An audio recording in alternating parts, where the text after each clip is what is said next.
I'm going to take the liberty, Sadhguru, to do what I normally do on my television show, which is a rapid fire round.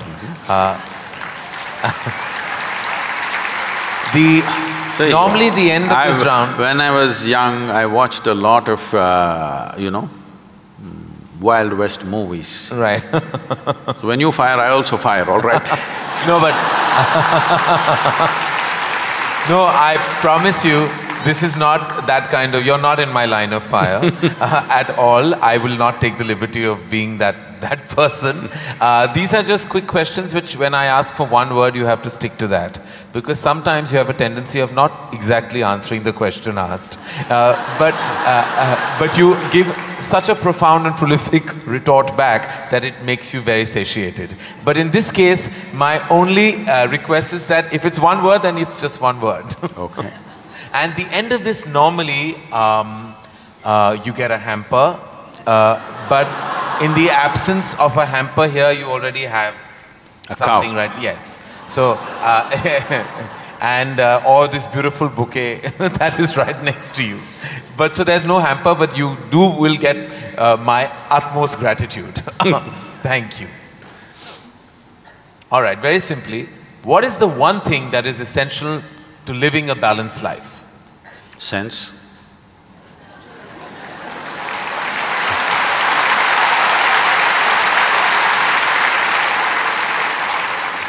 What is the one thing we must absolutely do away with in order to lead a balanced life? Senselessness. Yes. All right. I thought that was coming. First thing that comes to your mind when I say the following, the first thing, organized religion. Madness. Marriage. Cohabitation. Competition. Stupid. Money. Useful. Love.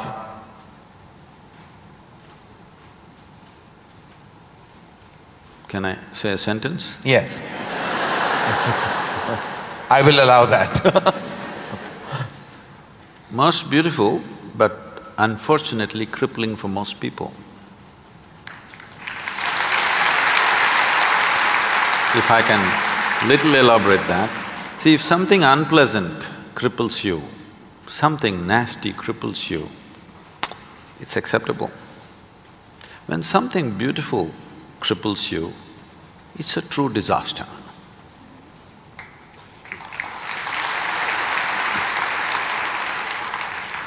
If you could ask one person, alive or dead, one question, who would you ask and what would that be?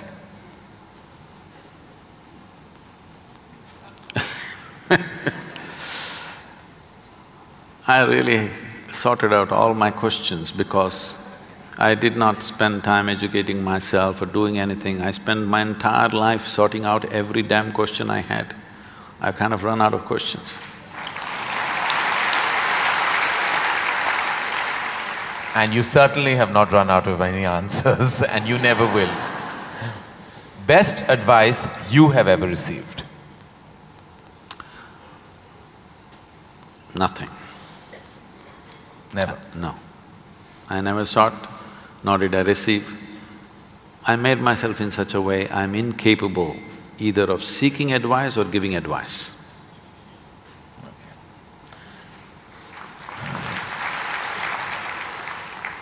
In an imaginary, completely hypothetical situation, if you had a day off with no commitments, no responsibilities, what would you spend the day doing? Oh, there are a lot of things, this can't be one word. No, it's not one word. See, I have an indiscriminate sense of passion towards everything.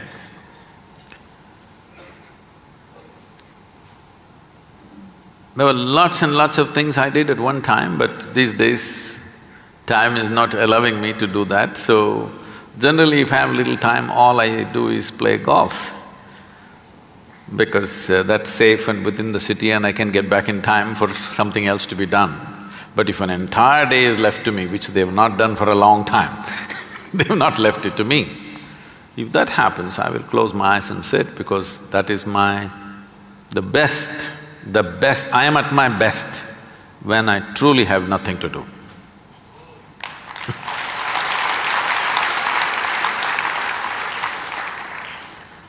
What is one thing you'd like people to remember about you at the end of your life?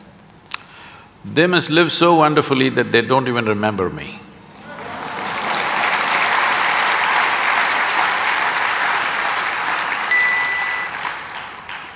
If you found a way to travel through time, where would you go?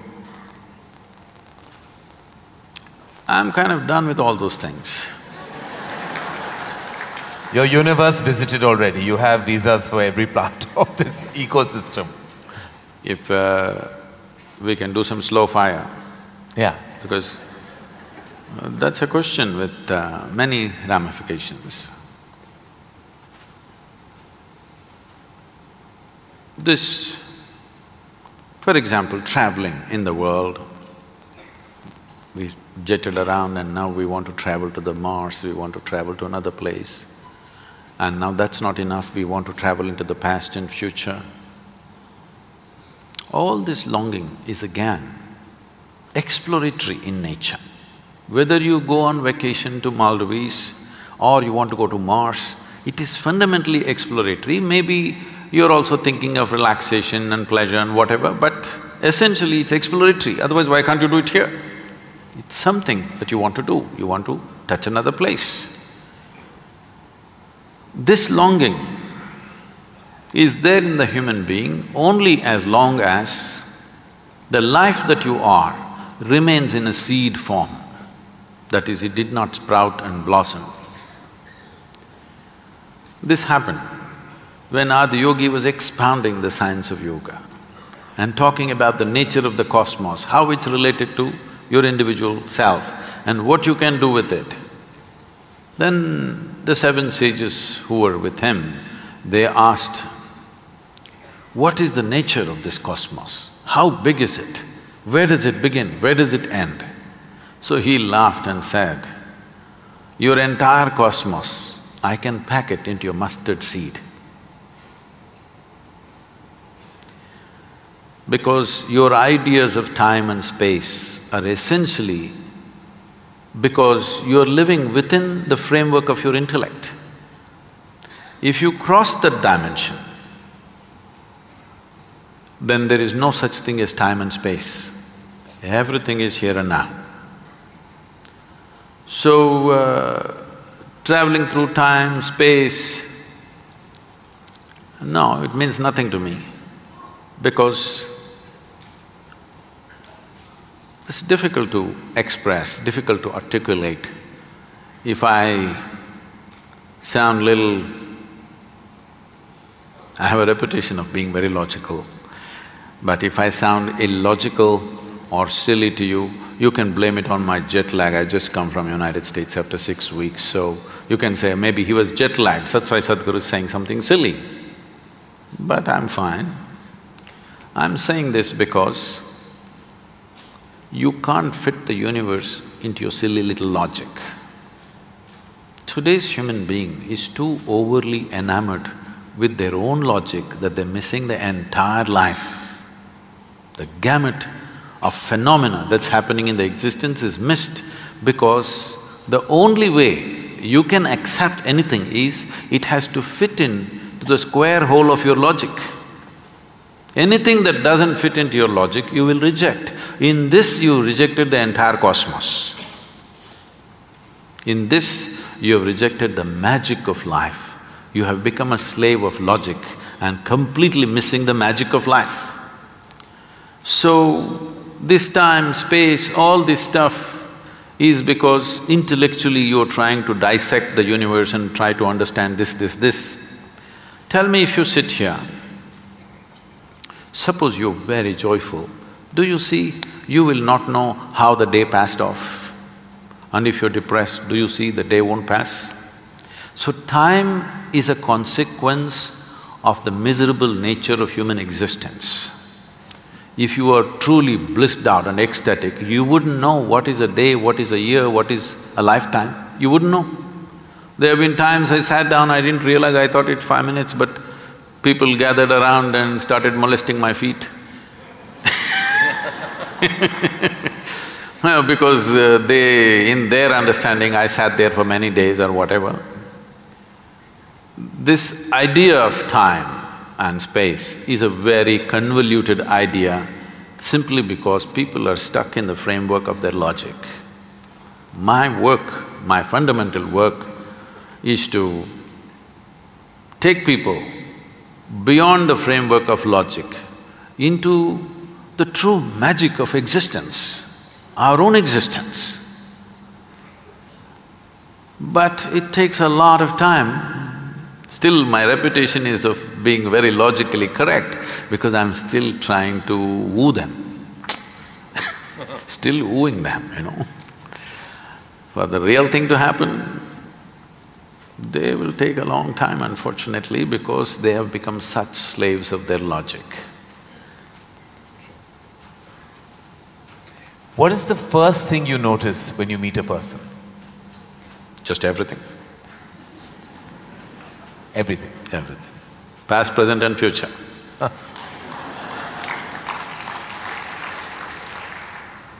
Is it more important to do what you love or love what you're doing? One word or more? The choice is entirely yours. See, if you are an intelligent person, you will try to do what you love most. But if you're a genius, you will do just what is needed.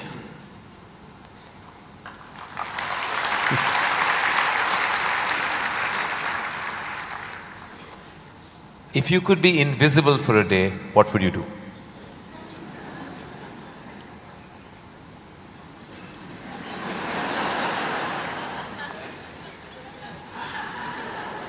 You wouldn't know?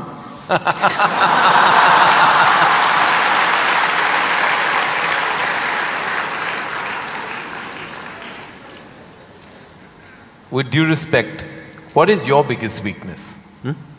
Biggest? What is your biggest weakness? See, what normally people treat as weakness in their lives. Okay, let me give a normal answer. Why? Why am I going into all this? Already you said I'm what? What is the word? Sashayed.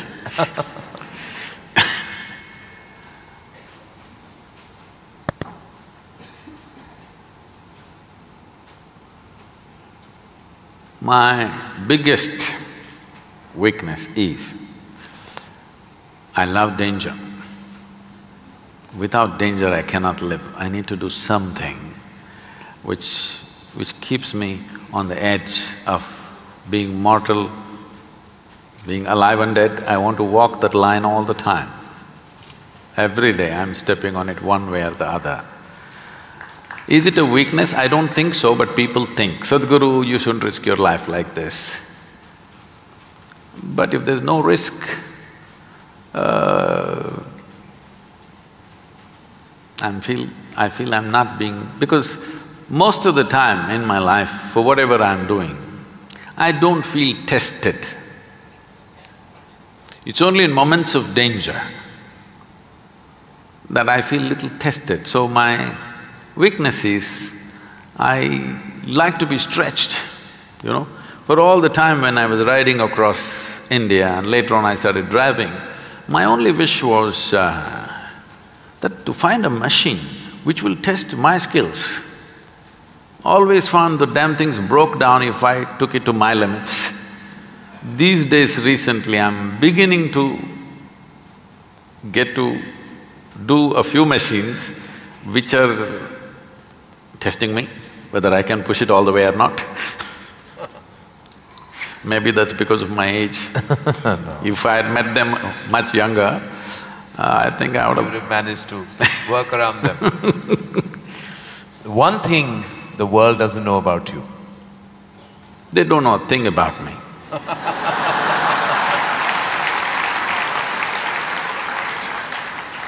That's a fact. And the one thing you wish you could change about yourself?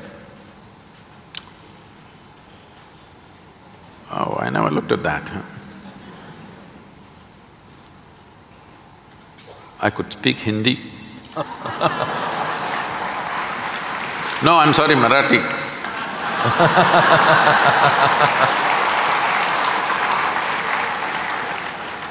The one thing you wish you could change about the world?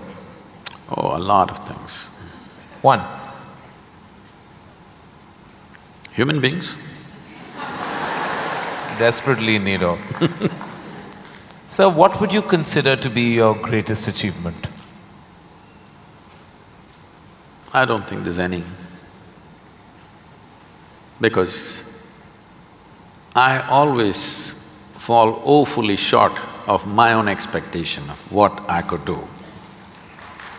So I never feel anything is an achievement. Is there a song you love and can listen to all the time? Oh. I somehow